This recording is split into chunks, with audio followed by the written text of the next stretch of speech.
Hello everyone, welcome to my blog Sangeeta 95 channel. সবাই কেমন আছো? আশা করছি সবাই খুব ভালো আছো। আমিও খুব ভালো আছি। আমি সঙ্গীতা শুরু করছি আজকে নতুন একটি ডেলি ব্লগ।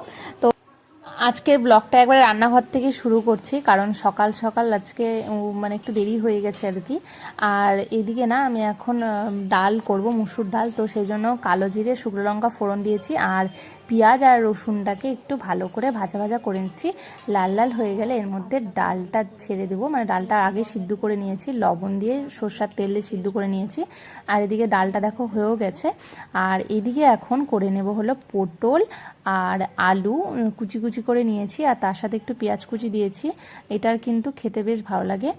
আর এদিকে না মাছ, রায়খোর মাছ নিয়ে এসেছিলো এর আগে বাজার থেকে, তো এটা ফ্রিজে রাখা ছিল।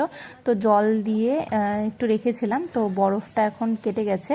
তো ভালো করে এটা ধুয়ে নিব, ধুয়ে আর লবণ হলুদ মাখিয়ে রেখে দেবো। তো আগে হচ্ছে পেঁয়াজ আলু আর পটল যেটা কেটে রেখেছি ওটা আগে ভাজা ভাজা করে নেব। আর এই রায়খোর মাছের দিয়ে না একটা পাতলা করে একটা ঝোল করা হবে। আর গরমের মধ্যে না পাতলা ঝোল টোল এইসব টাইপের জিনিসই খেতে ভালো লাগে। আর এদিকে মাছের মধ্যে লবণ হলুদ মাখানো হয়ে গেছে। আর মাছের যেহেতু পাতলা করে ঝোল করবো, তো সেই জন্য আলু এখানে কেটে নিয়েছি। আর তার সেটা পেঁয়াজ দিয়ে করবো, তো ঝিরিঝিরি পেঁয়াজ কেটে নিয়েছি। আর গাছের টমেটো ছিল একটা, তো হাফটা আমি মাছের ঝোলে দেবো আর বাকিটা দেবো সবজিটাতে। আর এদিকে তার ঝোলের জন্য সরু সরু কিছু হচ্ছে কাঁচা লঙ্কা চিড়ে নিয়েছি। আর সবজিটাতে না আমি কালো জিরে আর শুকনো লঙ্কা ফোড়ন দিয়েছিলাম, আর কিছু কাঁচা লঙ্কা দিয়েছিলাম, কোনো এদিকে মশলাপাতি অ্যাড করিনি। তো সবজিটার মধ্যে আমি এটা দিয়ে নাড়াচাড়া করব, মানে ফোড়ন দিয়ে সবজিটা দিয়ে নাড়াচাড়া করে হালকা একটু ভাজা ভাজা করে নেবো। আর একটু এর মধ্যে হলুদ দিব, আগে লবণ দিব না, যেহেতু সবজির জলটা শুকিয়ে গেলে তো তারপরে লাস্টে আমি লবণ দিব। তারপরে একটু ঢাকা ঢাকা দিয়ে দিয়ে রান্নাটা করব, তাহলে সবজিটাও সেদ্ধ হয়ে যাবে আর গায়ে গায়েও হবে, বেশ খেতে বেশ কিন্তু ভালো লাগে। একবার তোমরা ট্রাই করে দেখো। গাছে একটু ফুলের দেখা পাওয়া গেল, মানে দেখতে পাচ্ছ ফুলগুলো কেমন হয়ে গেছে। মানে এত রোদের তেজ না, সেই কারণে ফুলগুলো একদম কলিগুলো হলুদ হয়ে পড়ে যাচ্ছিল। ওয়েদারটা একটু ভালো হওয়াতে ফুল গাছটার একটু ফুলের দেখা পাওয়া গেল। আর বাকি এই ফুলগুলোকে দেখতে পাচ্ছ কীরকম হয়ে আছে, এগুলো ফোটেনি, এগুলো আর ফুটবেও না। আর এগুলো মাটিগুলো শুকিয়ে গেছে, একটু জল দিতে হবে। জল দিয়ে তারপর তোমাদের সাথে দেখা হচ্ছে কিছুক্ষণ পরে।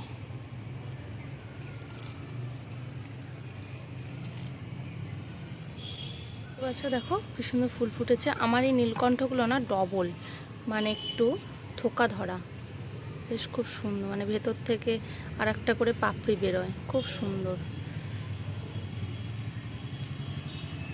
আজকে একটু কমই ফুটেছে, এটাতে ফুটেছে, এই গাছেও ফুটেছে আবার।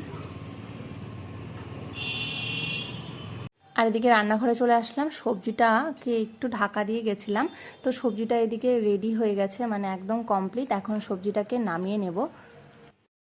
আলু পটল আর পেঁয়াজ দিয়ে টমেটো কুচি দিয়ে একটা তরকারি করেছি, একটু মাখো মাখো হয়েছে, খেতে কিন্তু বেশ লাগে। মানে মুসুরি ডালের সাথে এই সবজিটা যায় আর কি। কেমন হয়েছে দেখতে জানাবে।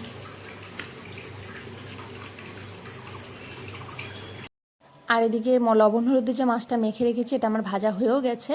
আর এদিকে দেখতে পাচ্ছ সব মশলা বাটা হয়ে গেছে। এখন আমি সাদা জিরে ফোড়ন দিয়েছি আর শুকনো লঙ্কা ফোড়ন দিয়েছি, দিয়ে পেঁয়াজ আর আলুটাকে হালকা হালকা ভাজা করে নিয়ে তার মধ্যে আদা বাটা আর হলো জিরে বাটা আর লঙ্কা বাটা দিয়ে একটু কষা কষা করে নিয়েছি। আর হ্যাঁ, তার মধ্যে টমেটো কুচিটাও কিন্তু দিয়েছিলাম, দিয়ে হালকা হালকা কষা কষা করে নিয়ে জল ঢেলে মাছগুলোকে দিয়ে নিয়েছি।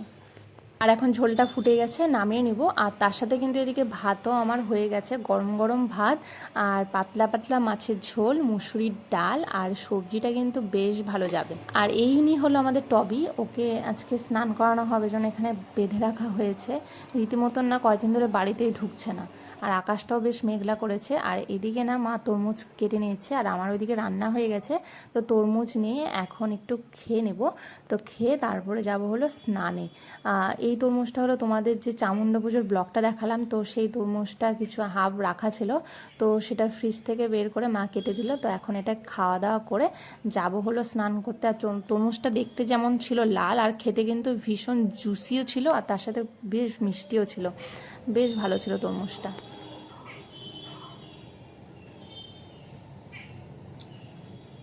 আর এদিকে এখন স্নান করে চলে এসেছি ছাদে।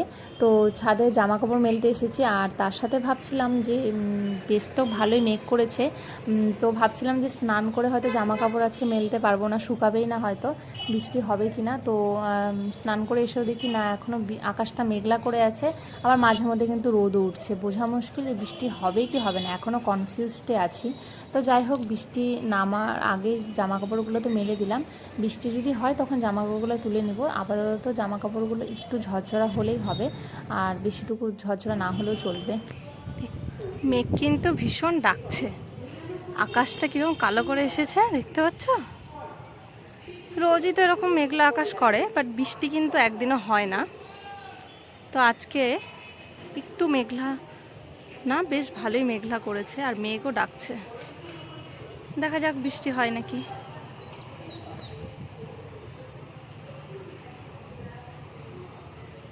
আজকে অনেকক্ষণ পর আসলাম, আজকে ব্লগটা সকাল থেকে শুরু করিনি। আজকে কিন্তু অক্ষয় তৃতীয়া, সবাইকে অক্ষয় তৃতীয়ার অনেক শুভেচ্ছা জানাই। সকাল সকাল আজকে একটু দেরি হয়ে গেছে, সকাল সকাল আজকে বলবো না, উঠেছি। তো রান্নাবাড়ি করে টোরে এখন স্নান টান করে ছাদে আসলাম, জামা কাপড় মেলা হয়ে গেছে, এখন একটু খাওয়া দাওয়া করে নেব। তো আকাশে দেখো, এদিকে রৌদ্র, আবার এই সাইডে মেঘলা আকাশ, কতটা মেঘ করেছে এই যে বোঝা মুশকিল। তো চলো, আসছি আবার কিছুক্ষণ পরে, সাথে থেকো। আর যারা এখনও চ্যানেলটাকে সাবস্ক্রাইব করেনি তারা প্লিজ প্লিজ প্লিজ চ্যানেলটাকে সাবস্ক্রাইব করে দিও।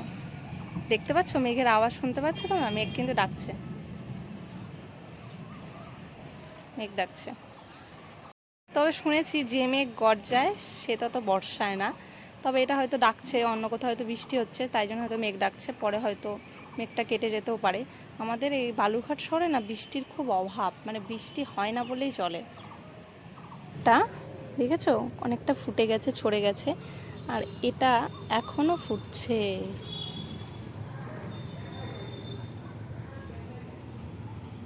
ফোকাস নিচ্ছে না এটা, ফোকাস। আর ওই যে দেখতে পাচ্ছ ওটা হচ্ছে চন্দ্রমল্লিকা, হলুদ হলুদ রঙের চন্দ্রমল্লিকা। এই দেখো এদিকে রোদ উঠে গেছে, আর ওইদিকে আকাশে মেঘ ডাকছে।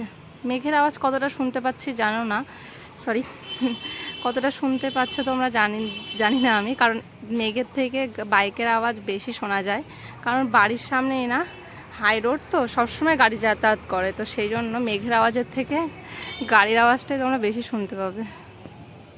আর এদিকে দুপুরে খাওয়া দাওয়া তো হয়ে গেছে, আর আগের দিন না বিয়ে বাড়িতে নিমন্ত্রণ ছিল, তো সেই কারণে জামা কাপড়গুলো এরভাবে রাখা ছিল, তো ভেবেছিলাম পরের দিন রোদে দিয়ে জামা কাপড়গুলো ভাঁজ করে নেব, তো রোদে দিয়ে এসেছিলাম। আর তোমাদেরকে বললাম মেঘ ডাকছে মেঘ ডাকছে, তো মেঘ ফাইনালি ডেকেই গেল, কিন্তু বৃষ্টির তো কোনো নামগন্ধও নেই, তো বৃষ্টি নামলোও না। তো এখন দেখা যাক, বৃষ্টি আবার হতেও পারে, আবারও এখনও পর্যন্ত মেঘ কিন্তু করে আছে, এদিকে রোদও উঠে আছে, জানি না বৃষ্টি হবে কি না। তো এদিকে জামা কাপড়গুলো এখন ভাঁজ করে নিচ্ছি, তো আমার এদিকে পরানো আছে, তো পরাতে যাব, সেই জন্য ঝটপট খাওয়া দাওয়াতে এদিকে হয়ে গেছে, আর এখন জামা কাপড়গুলো ভাঁজ করে নিয়ে একটু রেস্ট নেব, রেস্ট নিয়ে চলে যাব হলো পড়াতে, কারণ বিকেলে আবার হালখাতা আছে, তো সেই জন্য আজকে একটু তাড়াতাড়ি পড়াতে যাবো, পড়ানোর ওখান থেকে বেরিয়ে এসে চলে যাব হলো হালখাতাতে দেবো। রোদে দিয়েছিলাম, এখন নামিয়ে নিয়ে এসে ভাঁজ করে নিলাম। এখন যাচ্ছি পড়াতে, অনেকক্ষণ রেস্ট নিয়ে।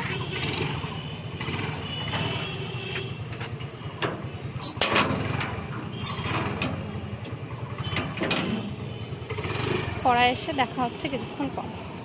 আর এদিকে কিন্তু এখন সন্ধ্যা প্রায় 8:30 বাজতে চললো, তো এদিকে হালখাতা করতে যাচ্ছি, বাজারে কয়েকটা দোকানে হালখাতা ছিল। কি আছে এটাতে, দেখা যাক কি আছে। এটাতে তো দেখলাম কালো কালো মিষ্টি, আর এটাতে কি আছে দেখি। ও রসগোল্লা বুঝলে ঠিকই ধরছে। ও বাবা, রসগোল্লা, ভালো। 3 3 6 3 9টা। তাহলে আমরা বাড়িতে 4 জন আসছি, তাহলে আমাদের কতজন হলো, ভাগে কটা করে পাবো আমরা রসগোল্লা? তোমার মাথাটাকে ধরো। ও আচ্ছা, তাহলে ঠিক আছে। এবার এটা খুললো তো, দেখো তো এর মধ্যে কি কি আছে। এটা তো রসগোল্লা, এটাতে দেখলাম কালো মিষ্টি, মানে সাদা কালো মিষ্টি, বা কম্বিনেশনটা বেশ ভালো। ভালো ভালো হবে। কালো মিষ্টি তো আমি দুটো দেখলাম। ও লাভলি, লাভলি। এটা আমার এটা আমার, আর কি আর কোনটা আমার, এটা আমার, কি এগুলো সব আমার, এগুলো আমি খাবো। তোর বাটি নাও বাটি। আর এদিকে এখন রাতের খাবারের আয়োজন চলছে, মানে দুপুরে তো ভাত খাওয়া হয়েছে, তো রাতে হচ্ছে রুটি হবে। তো আমাদের বাড়ির কাজের মেয়েটা ও সবই মাখিয়ে রেখে গেছিলো, তো আমি এখন ময়াম দিয়ে রুটিটা এখন ভেজে নিচ্ছি। আর রাতে রুটি হবে, আর তার সাথে হচ্ছে দোকান থেকে তড়কা কিনে নিয়ে আসা হয়েছিল, তো তড়কা দিয়ে রুটি হবে। যেহেতু দুপুরে মাছের ঝোল হয়েছিল, তোমাদের দেখালামই মাছ হয়েছিল, তো সেই জন্য সবজি সেরকম ছিল না, তো ওই জন্য ও তো বললো তড়কা নিয়ে আসি, তো তুমি রুটিটা করে নাও তাহলেই হয়ে যাবে। তো ওই জন্য বাজার থেকে তড়কা কিনে নিয়ে এসেছে, আর আমি এদিকে রুটি বেলে নিচ্ছি। রুটি আর তড়কা বেশ কিন্তু খুব সুন্দর যায়। আর এখানে মাইক্রো ওভেনে সবজিটা গরম করতে দিয়েছি, তো এই দেখো সবজিটা গরম হয়ে গেছে, এখন প্লেটের মধ্যে এখন বেড়ে নেব। তো এদিকে দেখো খাবারটা প্লেটে বেড়ে নিয়েছি, দুটো রুটি নিয়েছি, আর সাথে তড়কাটা নিয়েছি, আর কিছু পেঁয়াজের স্লাইস নিয়েছি। তো এই হলো আজকে রাতের আমার ডিনার। তো আজকের ব্লগটা এখানেই শেষ করছি। যদি আমার এই ভিডিওটা ভালো লেগে থাকে তো প্লিজ প্লিজ প্লিজ ভিডিওটাকে লাইক কমেন্ট শেয়ার করে দিও। আর হ্যাঁ, যারা চ্যানেলটাকে এখনো সাবস্ক্রাইব করেনি তারা প্লিজ